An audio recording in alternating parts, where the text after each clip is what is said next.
guys, welcome back to Bhumi Talks. ಈ ಒಂದು ವಿಡಿಯೋದಲ್ಲಿ ನಾನು BCom 5th semester income tax subject ಅಲ್ಲಿ ಗ್ರಾಸ್ ಆನ್ಯುವಲ್ ವ್ಯಾಲ್ಯೂ ಅನ್ನು ಯಾವ ರೀತಿ ಕ್ಯಾಲ್ಕುಲೇಟ್ ಮಾಡಬೇಕು ಅನ್ನೋದನ್ನ ಹೇಳ್ಕೊಡ್ತಾ ಇದ್ದೀನಿ. ಇದು 4 ಮಾರ್ಕ್ಸ್ ಗೆ ತುಂಬಾ ಇಂಪಾರ್ಟೆಂಟ್ ಕ್ವೆಶ್ಚನ್ ಆಗಿದೆ. ಕೇಳ್ತಾರೆ ಅಂತಾನೆ ನಾನು ಹೇಳ್ತೀನಿ. ಅಂಡ್ ಇನ್ನು ಯಾರಾದರೂ ನನ್ನ ಚಾನೆಲ್ ಅನ್ನು ಸಬ್ಸ್ಕ್ರೈಬ್ ಮಾಡ್ಕೊಂಡಿಲ್ಲ ಅಂತಂದ್ರೆ ಈಗಲೇ ಸಬ್ಸ್ಕ್ರೈಬ್ ಮಾಡಿಕೊಂಡು ವಿಡಿಯೋನ ನೋಡಿ.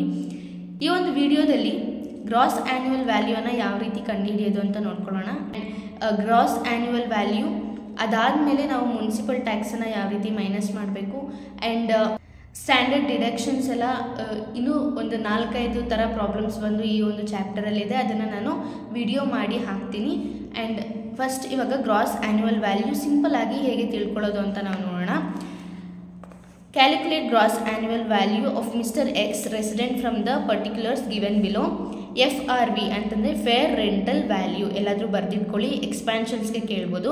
Fair rental value 90,000 per annum, municipal rental value 85,000, annual rent 75,000 per annum, standard rent 55,000 per annum. ಇದಿಷ್ಟು ನಮಗೆ ಕೊಟ್ಟಿದ್ದಾರೆ ಕ್ವಶನಲ್ಲಿ. ಇವಾಗ ನೋಡೋಣ ಇಲ್ಲಿ ಆನ್ಸರ್ ಏನಾಗಿರುತ್ತಂತ.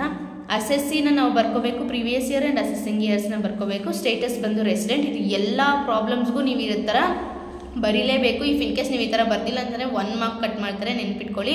1 ಮಾರ್ಕ್ನ ಸುಮ್ಮನೆ ಲೂಸ್ ಮಾಡ್ಕೊಳ್ಳೋಕೆ ಹೋಗಬೇಡಿ. ಇದನ್ನು ಬರೆದ್ಬಿಟ್ಟು 1 ಮಾರ್ಕ್ ಆದರೂ ನೀವು ಗಳಿಸ್ಕೊಳ್ಳಿ. Particulars and rupees. ಫಸ್ಟ್ ಬಂದು FRV ಅಂತಂದರೆ fair rental value and municipal rental value. ಇವೆರಡರಲ್ಲಿ whichever is high, WEH ಅಂತಂದರೆ whichever is high. Fair rental value ಬಂದು 90,000 ಇದೆ. MRV ಮುನ್ಸಿಪಲ್ ರೆಂಟಲ್ ವ್ಯಾಲ್ಯೂ ಬಂದು 85,000 ಇದೆ. ಇವೆರಡರಲ್ಲಿ ಯಾವುದು ಹೈ, ಯಾವುದು ಜಾಸ್ತಿ ಇದೆ ಅದನ್ನು ನಾವು ಕನ್ಸಿಡರ್ ಮಾಡಬೇಕು. ಅದನ್ನು ಕನ್ಸಿಡರ್ ಮಾಡಿದ್ರೆ ಅದು ನೋಷನಲ್ ರೆಂಟ್ ಆಗುತ್ತೆ. ಅದನ್ನು ನೋಷನಲ್ ರೆಂಟ್ ಅಂತ ಹೇಳಿ ನಾವು ಕರಿತೀವಿ. ನೆಕ್ಸ್ಟ್ ನೋಷನಲ್ ರೆಂಟ್ ಮತ್ತು ಸ್ಟ್ಯಾಂಡರ್ಡ್ ರೆಂಟ್, ಇವೆರಡರಲ್ಲಿ ಯಾವುದು ಕಡಿಮೆ ಇದೆ. ನೋಷನಲ್ ರೆಂಟ್ ಬಂದು ಇವಾಗ 90,000 ಸಿಕ್ಕಿದೆ. ಸ್ಟ್ಯಾಂಡರ್ಡ್ ರೆಂಟ್ ಬಂದು ನಮಗೆ ಕ್ವಶನ್ ಕೊಟ್ಟಿದ್ದಾರೆ 55,000. ಈ 55,000ಅಲ್ಲಿ ವಿಚ್ ಎವರ್ ಈಸ್ ಲೆಸ್ ಅದನ್ನು ಕನ್ಸಿಡರ್ ಮಾಡಬೇಕು. ಲೆಸ್ ಅಂದರೆ ಸ್ಟ್ಯಾಂಡರ್ಡ್ ರೆಂಟ್ ಕಡಿಮೆ ಇದೆ, ಅದು 55,000. ಇದು ಎಕ್ಸ್ಪೆಕ್ಟೆಡ್ ರೆಂಟಲ್ ವ್ಯಾಲ್ಯೂ ಆಗುತ್ತೆ, ಆಯಿತಾ. ನೆಕ್ಸ್ಟ್ ಎಕ್ಸ್ಪೆಕ್ಟೆಡ್ ರೆಂಟಲ್ ವ್ಯಾಲ್ಯೂ ಅಲ್ಲಿ ARV ಕ್ಯಾಲ್ಕುಲೇಷನ್ ಬಂದು ನಾವು ಮಾಡಬೇಕಾಗುತ್ತೆ.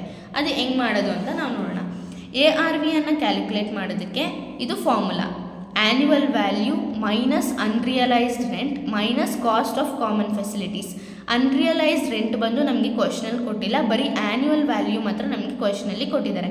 ಆ್ಯನ್ಯುವಲ್ ವ್ಯಾಲ್ಯೂ ಬಂದು ನೋಡಿ ಇಲ್ಲಿ, ಆ್ಯನ್ಯುವಲ್ ರೆಂಟ್ ಬಂದು 75,000 ಪರ್ ಆ್ಯನಮ್. ಅದನ್ನು ನಾವು ಬರ್ಕೋತೀವಿ. ಅನ್ರಿಯಲೈಸ್ಡ್ ರೆಂಟ್ ಕೊಟ್ಟಿಲ್ಲ, ನಿಲ್ ಬರ್ಕೋತೀವಿ. ಕಾಸ್ಟ್ ಆಫ್ ಕಾಮನ್ ಫೆಸಿಲಿಟೀಸ್ ಕೂಡ ನಿಲ್ ಬರ್ಕೋತೀವಿ.